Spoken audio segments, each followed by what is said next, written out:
ये सत्र संसद देश के लिए क्या सोच रही है, संसद देश के लिए क्या करना चाहती है, संसद देश के लिए क्या करने वाली है, इन मुद्दों पर केंद्रित होनी चाहिए।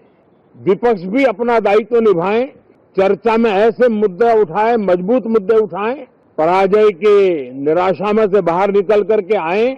और दुर्भाग्य है कि एक आध दो दल तो ऐसे हैं कि वो पराजय भी नहीं पचा पाते। और मैं सोच रहा था बिहार के नतीजे इतना समय हो गया है तो अब थोड़ा संभल गए होंगे, लेकिन कल जो मैं बयानबाजी सुन रहा हूं उनकी, तो उसे लगता है कि पराजय ने उनको परेशान करके रखा। लेकिन मेरा सभी दलों से आग्रह है कि शीतकालीन सत्र में पराजय की बौखलाहट का वो मैदान नहीं बनना चाहिए और ये शीतकालीन सत्र विजय के अहंकार में भी परिवर्तित नहीं होना चाहिए।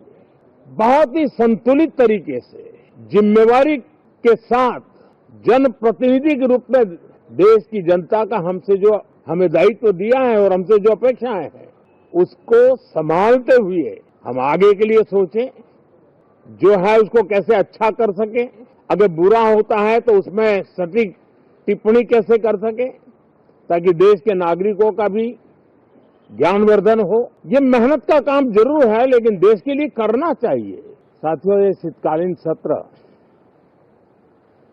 ये सिर्फ कोई रिचुअल नहीं है, राष्ट्र को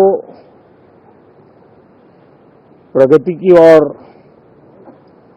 तेज गति से ले जाने के जो प्रयास चल रहे हैं उसमें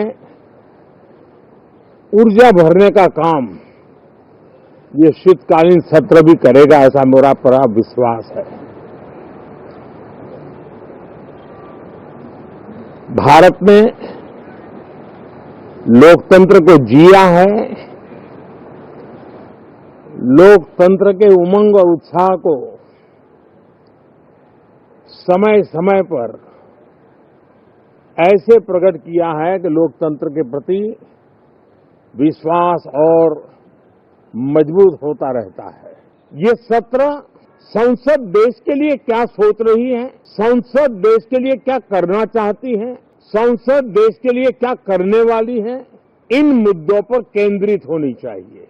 विपक्ष भी अपना दायित्व निभाए, चर्चा में ऐसे मुद्दे उठाए, मजबूत मुद्दे उठाए, पराजय के निराशा में से बाहर निकल करके आए।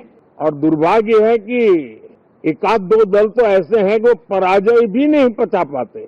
और मैं सोच रहा था बिहार के नतीजे इतना समय हो गया है तो अब थोड़ा संभल गए होंगे, लेकिन कल जो मैं बयानबाजी सुन रहा हूं उनकी, तो उसे लगता है कि पराजय ने उनको परेशान करके रखा। लेकिन मेरा सभी दलों से आग्रह है कि शीतकालीन सत्र में पराजय की बौखलाहट का वो मैदान नहीं बनना चाहिए और ये शीतकालीन सत्र विजय के अहंकार में भी परिवर्तित नहीं होना चाहिए।